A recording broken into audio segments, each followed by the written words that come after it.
नमस्कार प्रिय विद्यार्थियों, स्वागत है आप सबका कीर्तिमान एकेडमी पर।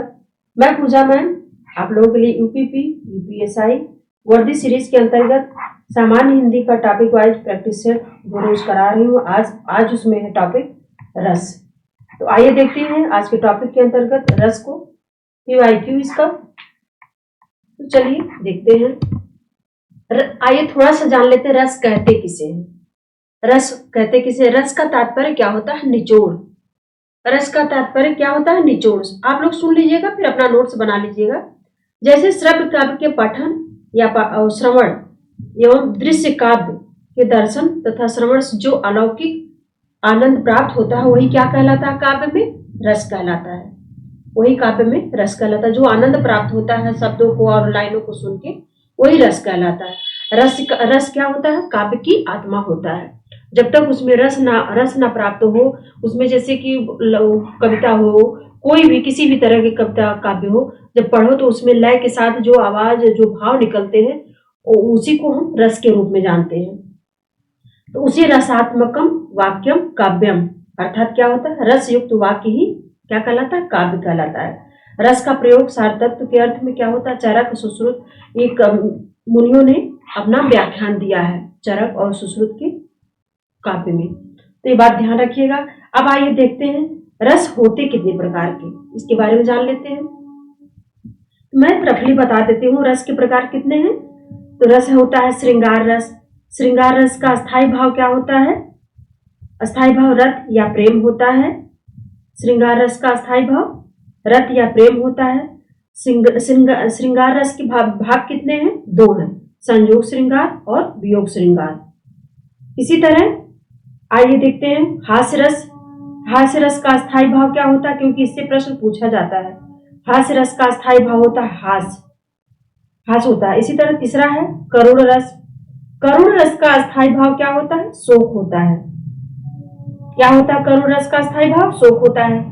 चौथा है वीर रस। वीर रस का अस्थाई भाव क्या कहलाता है? उत्साह। उत्साह होता है इसका अस्थाई भाव। वीर रस के भाग कितने होते हैं? युद्धवीर, दानवीर, धर्मवीर और दयावीर, यानी 4 भाग होते हैं। वीर रस के भाग कितने होते हैं? 4। इसी तरह अगला है 5वां रौद्र रस होता है। इसका अस्थाई भाव क्या होता है? क्रोध होता है। रौद्र रस का अस्थाई भाव क्रोध होता है। भयानक रस 6वां है। तो भयानक रस का अस्थाई भाव क्या होता है? भय होता है। क्योंकि इससे पूछा जाता है कि भयानक रस का अस्थाई भाग विकल्प में दे दिया जाएगा। अगर आपको नहीं पता है तो आप नहीं आंसर सही दे पाएंगे। तो ये बात ध्यान से सुनिएगा और अपना नोट्स तैयार कर लीजिएगा। तो भयानक रस का अस्थाई भाव क्या है? भय है। विभत्स रस है 7वां। इसका अस्थाई भाव होता है जुगुप्सा या घृणा। विभत्स रस का अस्थाई भाव होता है जुगुप्सा या घृणा। 8वां रस क्या है? अद्भुत रस है। 8वां अद्भुत रस है। इसका अस्थाई भाव होता है विस्मय, आश्चर्य। विस्मय या आश्चर्य, दोनों में से कोई एक विकल्प में मिल सकता है आपको, विस्मय या तो आश्चर्य। तो कोई भी निसंकोच आप उसका आंसर दे सकते हैं। 9वां रस है शांत रस। शांत रस का अस्थाई भाव क्या है? सम या निर्वेद या वैराग, वितराग। निर्वेद यानी दुख प्रकट करना। ये हो गया शांत रस 9वां। 10वां है वात्सल्य रस। वात्सल्य रस में होता है कितने भाग? अस्थाई भाव इसका क्या होता है? वत्सलता होता है। वात्सल्य होता है इसका अस्थाई भाव। वात्सल्य रस का अस्थाई भाव वात्सल्य होता है। और वात्सल्य रस के 2 भेद होते हैं, संयोग वात्सल्य और वियोग वात्सल्य होते हैं। ये बात ध्यान रखिएगा। अब 11वां है भक्ति रस। भक्ति रस का अस्थाई भाव होता है भगवत विषयक रति, यानी भगवान में जो भक्ति में लीन हो वही उसका भगवत विषयक ही इसका अस्थाई भाव है। तो ये ध्यान रखिएगा। 11 रस माने गए हैं। 11 के अस्थाई भाव मैंने बता दिया, 11 के नाम बता दिया और किस पार्ट में कितने भाग हैं वो भी मैंने बता दिया। इसको आप लोग ध्यान से पढ़ लीजिएगा। तो चलिए IPYQ इसका शुरू करते हूँ। ये रहा। अब लव नसानी अब ना नसहूं, राम कृपा भव निशा सिरानी, आगे फिर न डसहूं। यहाँ कौन सा रस है? इस लाइन में कौन सा रस है? शांत रस है। अब लव नसानी अब ना नसहूं, राम कृपा भव निशा सिरानी, आगे फिर न डसहूं। इसमें कौन सा रस पूछा गया? शांत रस है, करुण रस है, वात्सल्य रस है या फिर अद्भुत रस है? तो इस लाइन में जो है शांत रस है। यानी इसका अर्थ क्या माना गया? सारहीन संसार एवं परमात्मा के वास्तविक रूप के ज्ञान के से हृदय को शांति मिलती है और विषयों से वैराग्य हो जाता है। यह भाव शांत रस का अभिव्यक्त करता है, क्योंकि जब ईश्वर में होता है तो शांत रस ही वहां शांत रह के ही ईश्वर की प्राप्ति की जा सकती है, इसलिए शांत रस होगा। विकल्प ए आंसर इसका सही है। आइए देखते हैं अगले प्रश्न को। जब नायक एवं नायिका के मिलने का अवसर प्राप्त होता है तो वहां होता है, यानी वहां कौन सा रस होता है, ये पूछा गया आपसे। तो संयोग श्रृंगार, वियोग श्रृंगार, या फिर श्रृंगार रस होता है, या फिर हास्य रस होता है। तो जब नायक एवं नायिका के मिलने का अवसर प्राप्त होता है तो वहां संयोग श्रृंगार रस होता है, यानी विकल्प ए आंसर इसका सही होगा। आइए देखते हैं अगले प्रश्न को। असंगत की पहचान करें। एक तरफ रस दिया गया है, एक तरफ अस्थाई भाव दिया गया है। तो अभी मैं अस्थाई भाव सबका बताई हूं, तो आप जब ध्यान से पढ़ेंगे तो सब याद आएगा। जैसे ए में है श्रृंगार रस, उसका अस्थाई भाव दिया गया रीत, करुण का शोक, वीर का उत्साह, रौद्र का क्रोध। कौन सा असंगत है ये आपको बताना है। इसमें श्रृंगार रस का अस्थाई भाव रीत नहीं रति होता है, गलत दिया गया है, यानी विकल्प ए आंसर उसके हिसाब से असंगत है, इसलिए विकल्प ए आंसर इसका सही होगा। श्रृंगार रस का अस्थाई भाव होता है रति, ये बात ध्यान रखिएगा। आइए चलते हैं अगले प्रश्न को देखते हैं। रे नृप बालक काल बस बोलत तो ही संभार, धनु ही सम त्रिपुरारी धनु विदित सकल संसार। उपर्युक्त में इस लाइन में कौन सा रस है? वीर रस है, करुण रस है, रौद्र रस है, या फिर हास्य रस है। तो रे नृप बालक काल बस, तो ये गुस्सा में कहा जा रहा है, तो यानी यहाँ रौद्र रस होगा, क्योंकि जोश और गुस्से में ये बात कही जा रही है। परशुराम जी कह रहे हैं लक्ष्मण जी को, इसलिए विकल्प सी आंसर इसका सही होगा, रौद्र रस इसमें है। आइए देखते हैं अगले प्रश्न को। अगला प्रश्न है, रण बीच चौकड़ी भर भर कर चेतक बन गया निराला था, राणा प्रताप के घोड़े से पड़ गया हवा का पाला था। उपर्युक्त में किस रस का प्रयोग हुआ है? यानी इस लाइन में, इस काव्य में किस रस का प्रयोग किया गया? हास्य का, रौद्र का, अद्भुत का, या फिर वीर रस का। तो रणबीर चौकड़ी भर भर कर चेतक बन गया निराला था, यह महाराणा प्रताप की लाइनें हैं, इसलिए इसमें कौन सा रस है? वीर रस है, क्योंकि वीरता के बारे में कहा गया है, इसलिए विकल्प डी आंसर इसका सही होगा। आइए चलते हैं अगला प्रश्न देखते हैं।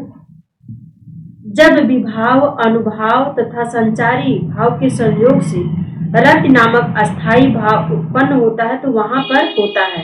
अभी रति का अस्थाई भाव हमने बताया है, रति किसका अस्थाई भाव है, वहीं से ये लाइन बताई गई है, आपको वही आंसर देना है। तो जब विभाव, अनुभाव तथा संचारी भाव के संयोग से जब रति नामक अस्थाई भाव उत्पन्न होता है तो वहां रस क्या होता है? वीर रस होता है, करुण रस होता है, श्रृंगार रस होता है, या फिर विभत्स रस होता है। तो जब अस्थाई भाव रत का भाव उत्पन्न हो तो वहां श्रृंगार रस होता है, अभी मैंने अब डिटेल में आपको बताया है, तो श्रृंगार रस होगा इसका अस्थाई भाव, विकल्प सी आंसर इसका सही होगा। यहाँ श्रृंगार रस की उत्पत्ति होगी, ये बात ध्यान रखिएगा। आइए देखते हैं अगले प्रश्न को। शांत रस का अस्थाई भाव क्या है? क्रोध, घृणा, विस्मय, या फिर निर्वेद। तो शांत रस का अस्थाई भाव होता है निर्वेद, इसलिए विकल्प डी आंसर इसका सही होगा। आइए चलते हैं अगले प्रश्न को देखते हैं। विस्मय किस रस का अस्थाई भाव है? विस्मय किस रस का अस्थाई भाव? विभत्स का, श्रृंगार का, अद्भुत का, या फिर भयानक का। जो विस्मय है ये अद्भुत रस का अस्थाई भाव है, बात ध्यान रखिएगा, विकल्प सी आंसर इसका सही होगा।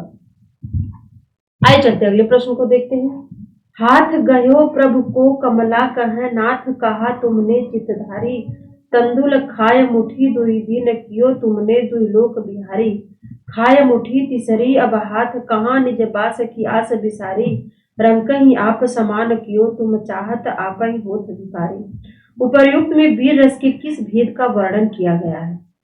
ये बात ध्यान रखिएगा, ये जो काव्य कहा गया है ये किसके लिए, कौन कह रहा है, किसके लिए कहा गया, पढ़ने में ही पता चल जा रहा है। तो आप जब ध्यान से पढ़ेंगे तो पता चल जाएगा कि किस कैसा भाव उत्पन्न हो रहा है, तो किसका भेद है, किस रस का भेद है, धर्मवीर का है, दानवीर का है, युद्धवीर का है, या फिर दयावीर का है।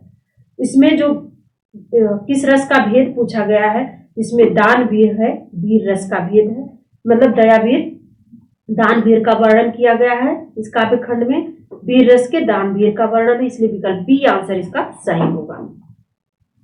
आइए देखते हैं अगले प्रश्न को। विभत्स रस का अस्थायी भाव बताइए। विस्मय, भय, उत्साह या फिर घृणा यानी जुगुप्सा। विभत्स रस का अस्थायी भाव होता है घृणा यानी जुगुप्सा, क्योंकि विकल्प में घृणा भी दे सकता है, जुगुप्सा शब्द भी दे सकता है, तो आप कंफ्यूज मत होइएगा, क्योंकि विभत्स रस का अस्थायी भाव घृणा आबलिक जुगुप्सा दोनों होता है। जो भी दोनों में से मिलेगा आंसर उसका सही टिक कर दीजिएगा। आइए देखते हैं अगले प्रश्न को। जुगुप्सा नामक अस्थायी भाव किस रस में उत्पन्न होता है? रौद्र रस में, हास्य रस में, विभत्स रस में या फिर वीर रस में? जुगुप्सा नामक अस्थायी भाव होता है विभत्स रस में, यानी विकल्प सी आंसर इसका सही है। यह विभत्स रस का जुगुप्सा अस्थायी भाव है।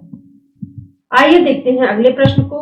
ये रहा, विभाव कहा जाता है। विकल्प में पढ़ देखते हैं समझ के। उन कारणों को जो व्यक्ति का बाह्य विकार अन्य व्यक्ति के हृदय में भावोद्रेक करता है, या फिर वह भाव जो विपरीत लिंगों के प्रति एक दूसरे को आकर्षित करता है, या फिर उन कारणों को जो व्यक्ति को भाव विह्वल कर देता है, या फिर वह भाव जो किसी के प्रेरणा से कार्य करने को प्रेरित करता है। तो विभाव किसे कहा जाता है ये पूछा गया है। तो विभाव उन कारणों को कहा जाता है जो व्यक्ति का बाह्य विकार अन्य व्यक्ति के हृदय में भावोद्रेक करता है, उसे हम विभाव कहते हैं, यानी विकल्प ए आंसर इसके लिए सही है। आइए देखते हैं अगले प्रश्न को। विभाव के कितने प्रकार हैं? विभाव के दो प्रकार हैं। वो कौन कौन से हैं? आलंबन विभाव और उद्दीपन विभाव। ये बात ध्यान रखिएगा, विभाव पूछा जाएगा तो दो है, वो कौन कौन? आलंबन विभाव और उद्दीपन विभाव, इसलिए विकल्प डी आंसर इसका सही होगा। आइए देखते हैं अगले प्रश्न को। पुष्प वाटिका में राम और जानकी घूम रहे हैं। जानकी के साथ उनकी सखियां हैं और राम के साथ लक्ष्मण। यहाँ जानकी के हृदय में जागृत रति भाव के आलंबन विभाव कौन है? यानी जागृत जो रति भाव जानकी यानी माता सीता के मन में जो भाव जागृत हो रहा है रति भाव, उसका आलंबन विभाव कौन है इसमें? जानकी की सखियां हैं, लक्ष्मण है, राम है या फिर पुष्प वाटिका। तो आलंबन विभाव जो अंदर से उद्दीत हो रहा है वह किस वजह से हो रहा है ये पूछा गया है। तो यहाँ आलंबन विभाव कौन है? तो राम है, ये बात ध्यान रखिएगा, यानी विकल्प सी आंसर इसका सही है। आइए देखते हैं अगले प्रश्न को। पुष्प वाटिका में जानकी का उद्दीपन विभाव कौन है? राम है, जानकी की सखियां हैं, लक्ष्मण है या फिर पुष्प वाटिका है? तो पुष्प वाटिका में जानकी का उद्दीपन विभाव, अभी आलंबन पूछा गया है तो उनको देख के जो भाव उत्पन्न हो रहा है उसे आलंबन विभाव कहते हैं।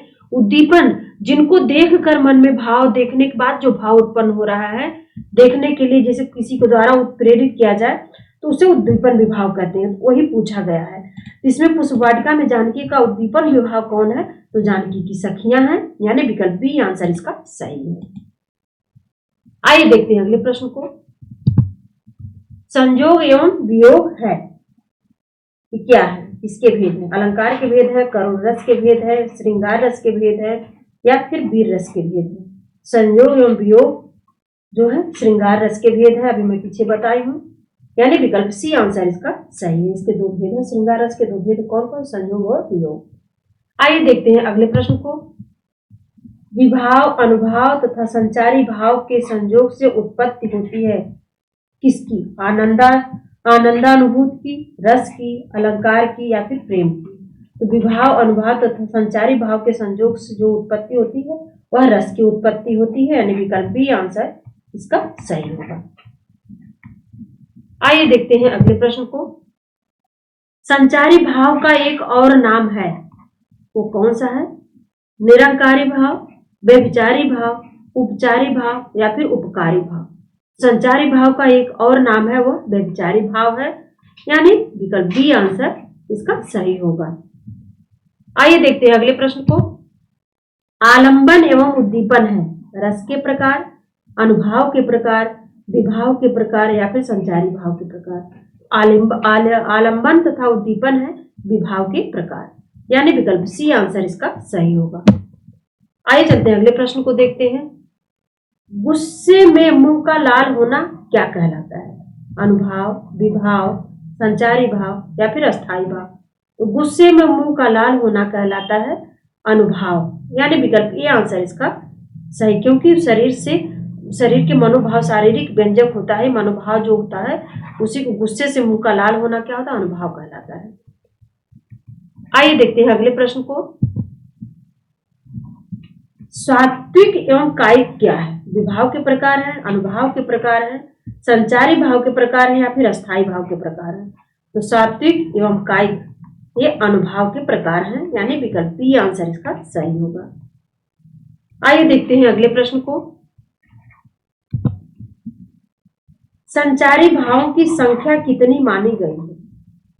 तो संचारी भावों की संख्या यही, केवल इतना ही आपको प्रश्न में पूछा जाएगा, संचारी भावों की संख्या ही, क्योंकि मतलब उसमें विकल्प ये नहीं दिया जाएगी कि संचारी भाव है कि क्या है।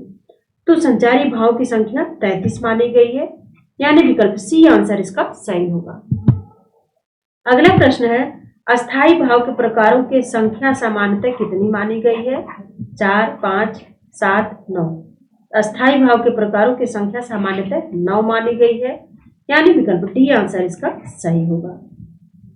आइए देखते हैं अगले प्रश्न को। ये रहा आपके सामने। श्रृंगार रस के भेद कितने हैं? संयोग एवं वियोग, आलंबन तथा उद्दीपन, सात्विक तथा कायिक या फिर विषाद तथा उन्माद। श्रृंगार रस के अभी मैं पीछे बताई हूं। श्रृंगार रस के दो भेद हैं, कौन? संयोग और वियोग, यानी विकल्प ए आंसर इसका सही है। आइए देखते हैं अगले प्रश्न को।